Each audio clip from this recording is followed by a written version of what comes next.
California, Pakistan, Congo, Thailand, Brazil, Russia, and Sydney. Do you know the connection between these places besides being beautiful destinations to visit? They all share the highest records of human trafficking in their continent. Human trafficking is the action or practice of illegally transporting people from one country or area to another, typically for the purposes of forced labor or commercial sexual exploitation. Human trafficking is not exclusive to only young women, but all genders of all ages in all places. Being used as commerce in the illegal trafficking industry, they are treated as sex slaves and deprived of human rights. Victims experience violence, sexual abuse, and sometimes death. Women often get pregnant and if allowed to birth their babies, either have them only to be taken and or raised in the trafficking community. However, in many cases, these children are promptly killed. Many questions of law enforcement are asked in situations like this. However, in countries across the globe, law enforcement takes part in using trafficked victims for their own satisfaction, leaving these victims with very few places to turn. Their bodies are condemned to constant pain with little to no hope in their lives. Human trafficking is a global problem and must be treated as such. With as many as 1.2 million children being trafficked globally every year, steps must be taken to decrease these drastic numbers. Many being introduced into the criminal enterprise by ways of kidnapping, mistakenly entering the industry under false pretenses, and or being born into the community.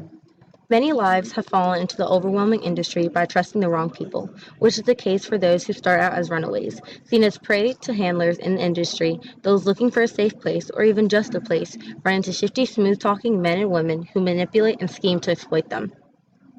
However, there are many cases similar to that. It does not mean those who live a pristine life are excluded from entering the industry.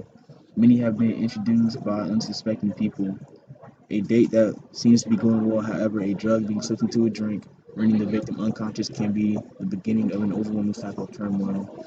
Answering an ad in the common newspaper can result in the kidnapping and assault onto new human trafficking victims. This is a global issue and it must get national attention to save the lives of countless people.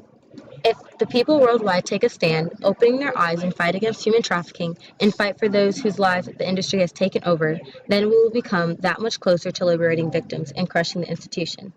This can start with all transportation ways taking heed: airlines, buses, trains, and subway stations. Transporting those stuck in the human trafficking circle is not always done behind back doors, but in common, unsuspecting ways and places. Airlines have already adopted training programs in which they learn to identify possible victims carefully and confidentially contact them and learn the authorities. This training throughout the world can be the difference between life and death. If programs were to be put in place, any one life saved would validate the effectiveness of the program. Safe spaces and transportation ways designed to be a discreet way for victims to notify a worker who then in turn could notify authorities.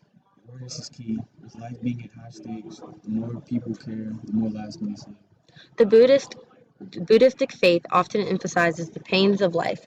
Buddha emphasizes in his first noble truth, 6 points of life, where pain and suffering was prominent. Buddha states the trauma of birth, the causes and effects of illness, and the fear of weaknesses. Then states that the fear of losing your life, the life of someone you care about, or to be connected to undesirable circumstances, and to also be removed from people you love, or other points of life that have strong mental and emotional pain. To summarize the moments in life when an individual will face this pain, the First Noble Truth groups these occurrences in the five skandhas. These scanners encompass pain through the body, sensations, thoughts, feelings, and consciousness. In an epitome, everyone's life is filled with pain and suffering. If every individual's life is filled with pain and suffering, regardless of wealth or social status, to what extent do you believe the victims of human trafficking are experiencing hardships? They begin by being separated by loved ones. They then experience the mental and physical abuse of sexual labor. They then are vulnerable and susceptible to sickness. Then it leads to the fear of death. As previously stated, in some cases, when a victim gets pregnant, their baby is taken from them. Now their offspring has experienced not only trauma during birth, but post-birth trauma. In a world where individualism is highly favored over dependency, it will take an effort from all communities to put an end to the agony caused by the criminal act of partaking and participating in human trafficking. Let's all be aware, take a stand, and combat human trafficking.